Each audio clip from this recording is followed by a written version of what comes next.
In today's video, I'm going to teach you how to delete Grammarly from your laptop. Whether you're looking to clear up some space, troubleshoot an issue, or simply no longer need the application, removing Grammarly is a straightforward process that we can easily tackle together in just around 5 minutes.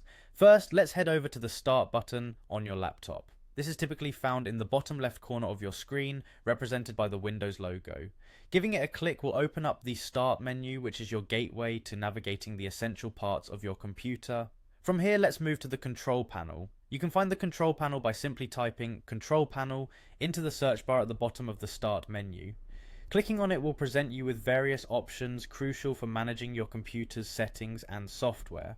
Once you're inside the control panel, look for the option labelled Programs and Features. This section is where you'll manage all installed software on your laptop. It's your one-stop shop for installations, repairs, and of course uninstalling programs. Now we need to locate the application we want to remove, which is Grammarly. You'll see an alphabetically organized list of programs currently installed on your laptop. Just scroll through the list until you find Grammarly. This should only take a moment. With Grammarly in sight, the next step is to right-click on its entry in the list. A drop-down menu will appear offering a few different actions you can take. Here, we're interested in the uninstall option, so go ahead and select that.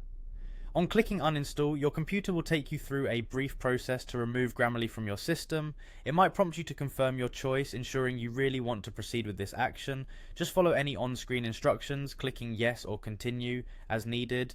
Once everything is complete, Grammarly will be removed from your